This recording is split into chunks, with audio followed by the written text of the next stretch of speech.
সদ্য বিয়ে হওয়া এই সুন্দরী মেয়েটি জানতে পারে তার স্বামী অক্ষম। এর জন্য সে পরকীয়ায় জড়িয়ে পড়ে তার স্বামীর চাচাতো ভাইয়ের সঙ্গে। এরপর তাদের মধ্যে ধীরে ধীরে সম্পর্ক বাড়তে শুরু করে। এর কিছুদিন পর রান্নাঘরে এক দুর্ঘটনায় যিশু মারা যায়। পুলিশ তদন্তে জানা যায় যে তার মৃত্যু শুধুমাত্র একটি দুর্ঘটনা ছিল। এদিকে পুলিশ অফিসারের সন্দেহ ছিল যে এটা কোনো দুর্ঘটনা নয়, কিন্তু খুনের কোনো আলামতই তারা খুঁজে পাচ্ছিল না। একসময় তারা এই কেসটা বন্ধ করে দিতে বাধ্য হয়, কিন্তু 5 বছর পরে পুলিশ অফিসারের কাছে এমন একটা ক্লু আসে যেটার মাধ্যমে সে এক মুহূর্তের মধ্যেই বুঝে যায় আসল ঘটনাটা কী ছিল। শুরুতে কিছুটা রোমান্টিক এবং বোরিং লাগতে পারে, কিন্তু শেষের দিকটা আপনার মাথা ঘুরিয়ে দেবে। তাই অনুরোধ করব পুরো ভিডিওটি শেষ পর্যন্ত দেখার জন্য। শুরুতেই জোয়ারাপুর নামক একটি শহরকে দেখানো হয়, যেখানে একজন ব্যক্তি সাঁতার কেটে নদী পারাপার করছে। কেন করছে সেটা আমরা পরেই জানতে পারবো। এরপর রানী নামের একটি মেয়েকে দেখানো হয়, যে পথের কুকুরগুলোকে মাংসের টুকরো খাওয়াচ্ছে। ঠিক এমন সময় একটা বড়সড় ব্লাস্টের সৃষ্টি হয় এবং রানী সেই দিকটাই ছুটে যায়, কারণ এই বাড়িটি হলো তার নিজেরই। গ্যাস সিলিন্ডার ব্লাস্ট হওয়ার কারণে এই বিস্ফোরণ ঘটেছে। বাড়িতে ঢুকে রানী একটি কাটা হাত দেখতে পায়, যাতে তার নামে ট্যাটু করা ছিল।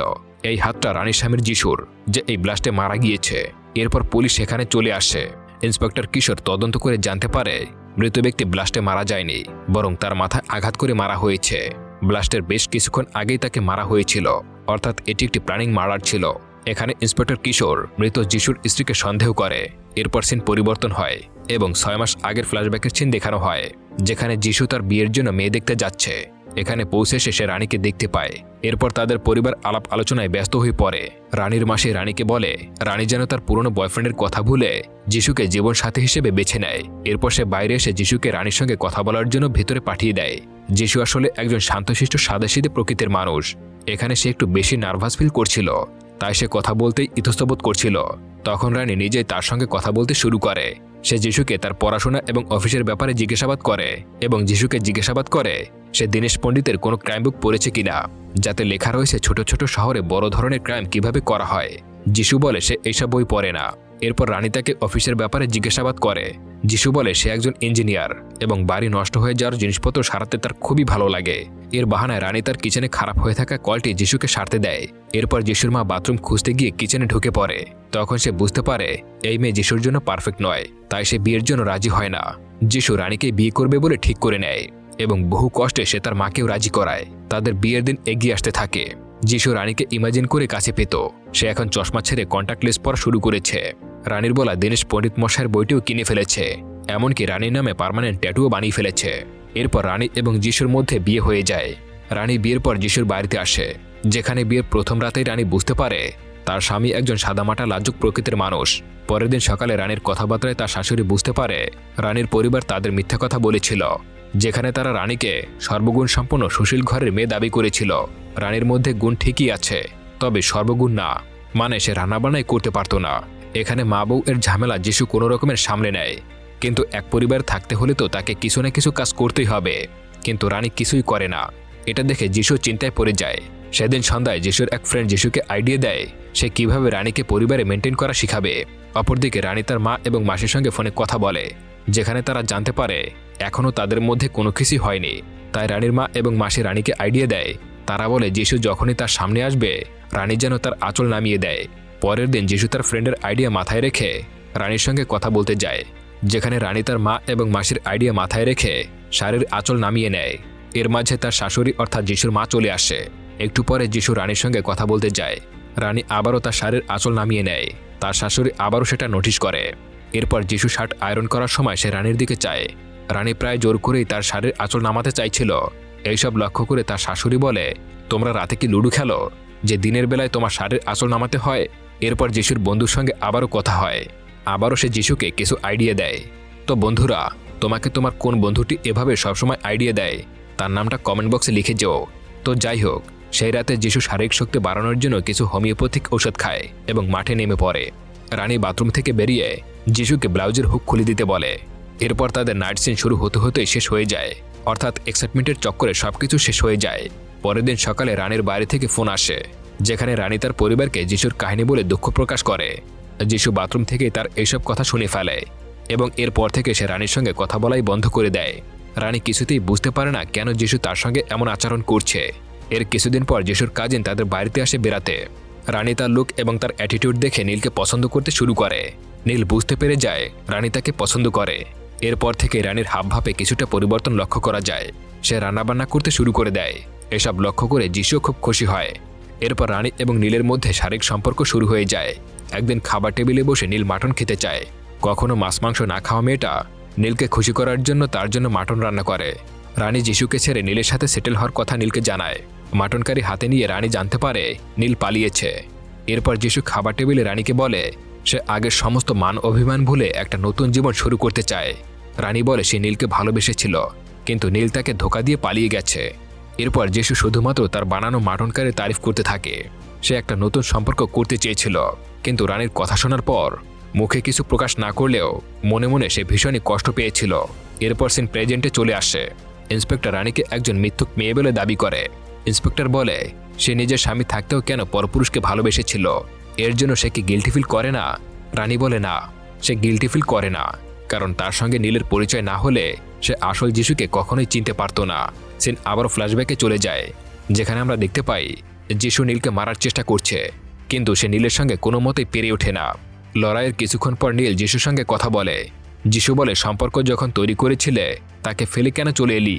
তিনজনের মধ্যে অন্তত দুইজন তো সুখী থাকতো। বাড়ি ফিরলে যিশুর অবস্থা দেখে রানী জিজ্ঞাসা করে কোথায় গিয়েছিলে। যিশু বলে সে নীলের কাছ থেকে মার খেয়ে এসেছে, কারণ সে রানীকে ধোঁকা দিয়ে পালিয়েছিল, তাই সে নীলের সাথে লড়াই করেছে। রানী তখন তার ভুল বুঝতে পারে এবং সে খুবই দুঃখী হয়। যিশু রানীকে বাড়ি থেকে চলে যেতে বলে, কারণ সে আর রানীকে সহ্য করতে পারছে না। পরের দিন রানী বাড়ি ছেড়ে যাওয়ার সময় রিকশার জন্য অপেক্ষা করছিল। সেখানে থাকা নীলের কিছু বন্ধুবান্ধব রানীকে উদ্দেশ্য করে বাজে বাজে কথা বলতে শুরু করে। তখন যিশু বাইরে আসে এবং রানীকে ভেতরে গিয়ে অপেক্ষা করতে বলে। এই ছেলেগুলোর মধ্যে তাও তেমন কোনো পরিবর্তন হয় না। যিশু মুখ বুজে সব সহ্য করলেও রানীর প্রচণ্ড খারাপ লাগে, কারণ তার জন্য আজ যিশুকে এত অপমানিত হতে হয়েছে। যিশু একটা রিকশা দাঁড় করিয়ে ব্যাগপত্র রিকশায় তুলে দেয়। রানী তখন বাইরে আসে এবং তার ব্যাগপত্র সব রিকশা থেকে নামিয়ে নেয়। রানী যিশুকে বলে, যা সাজা দেওয়ার দিতে পারো, আমি এই ঘর ছেড়ে কোথাও যাব না। এরপর থেকে যিশুর চোখের সামনে রানী ও নীলের রসলীলার ছবি ভেসে ওঠে। কিছু পরে আমরা দেখতে পাই রানী সিঁড়ি থেকে পড়ে গিয়ে ভীষণ রকমের চোট পায়। সেই সময় যিশু তার গাড়ি সাফ করছিল, কিন্তু সে দেখেও না দেখার ভান করছিল। রানী পেপার শপে পা স্লিপ করে সিঁড়ি থেকে পড়ে গিয়েছিল। রানী যিশুর ওয়ালেটে এই পেপার শপ দেখে বুঝে যায় যিশুই তাকে মারার চেষ্টা করছে। এসবের পরেও সে হাসি মুখে এইসব সহ্য করছিল। একদিন গ্যাস চলার সময় রানী মরতে মরতে বেঁচে যায়। সে যিশুর চোখে তার জন্য ঘৃণার ছাপ স্পষ্ট বুঝতে পারে।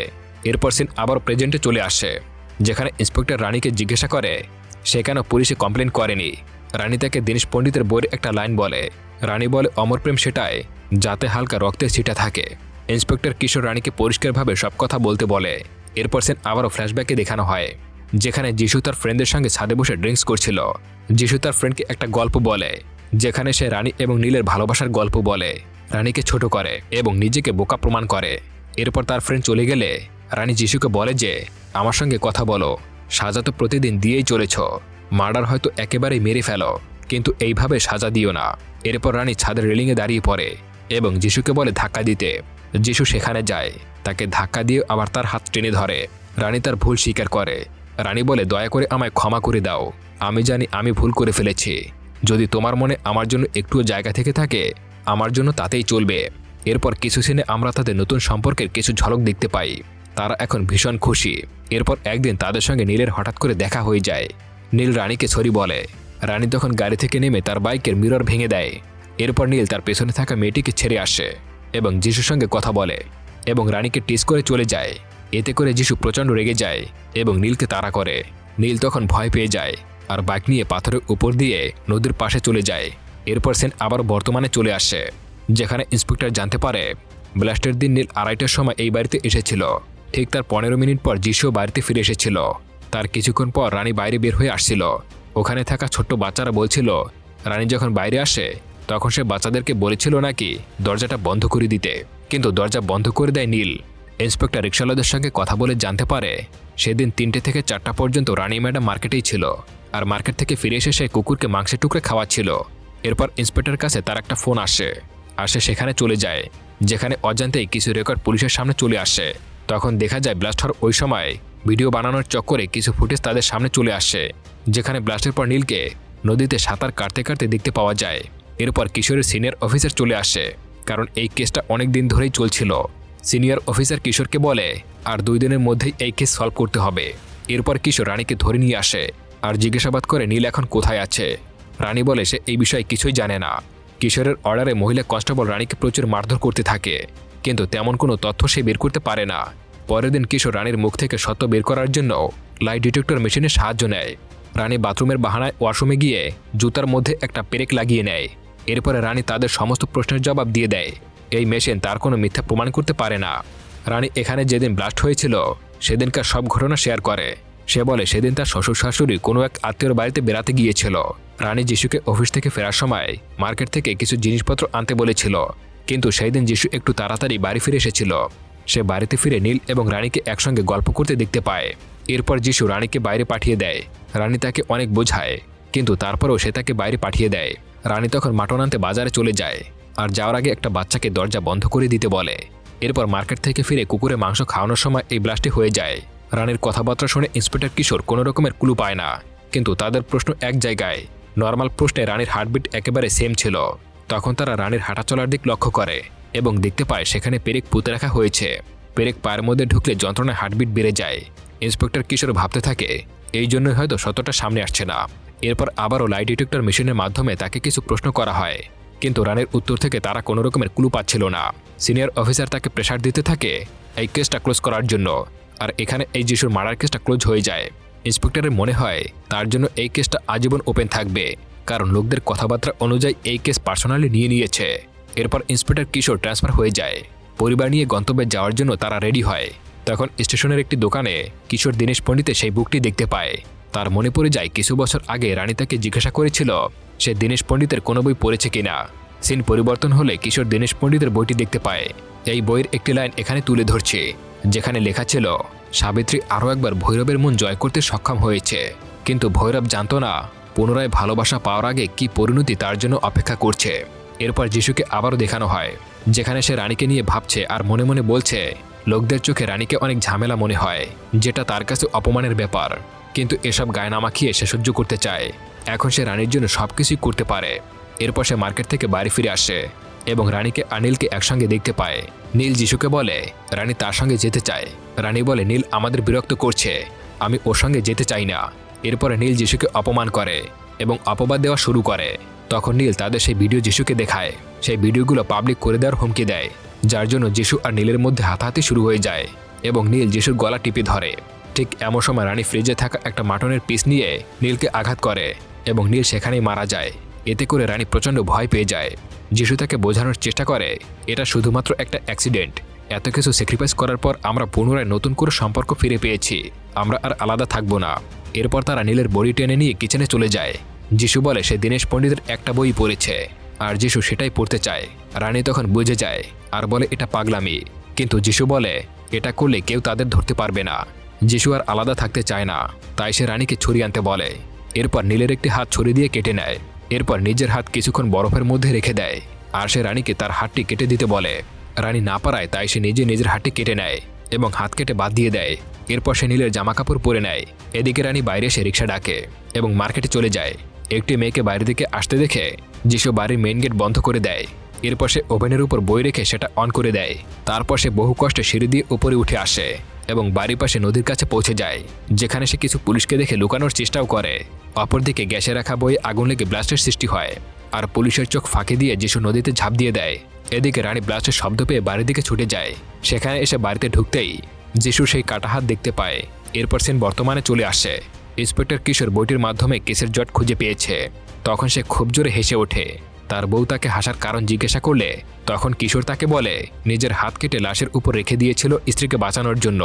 তার স্ত্রী বলে কোনো পাগলই হয়তো এমন কাজ করতে পারে। এরপর আমাদেরকে রানীকে দেখানো হয় এবং তার পাশে যিশুকেও দেখতে পাওয়া যায়। যিশু এবার তাদের সম্পর্কে একটা নতুন রূপ দিয়েছে এবং তাদের এই বন্ধন সম্পর্কটা আরও মজবুত করে দিয়েছে। আর এখানেই মুভিটা শেষ হয়ে যায়। বন্ধুরা, কি মনে হয়? প্রথমে তো আমিও মেয়েটিকে ভালোই ভেবেছিলাম আপনাদের মতোই, কিন্তু তার মধ্যে যে এত বুদ্ধি ছিল তা আপনারা কল্পনা করতে পারছিলেন? এমন একটা মেয়ে আপনার কোন বন্ধুর জন্য লাইফ পার্টনার হিসেবে পেতে চান, সেই বন্ধুর নামটি কমেন্ট করতে পারেন। আর সেই সঙ্গে কমেন্ট করে জানিয়ে দিন ভিডিওটি আপনাদের কেমন লাগলো। আর এমন সুন্দর সুন্দর এক্সপ্লেন পেতে আমার চ্যানেলটি এখনই সাবস্ক্রাইব করুন।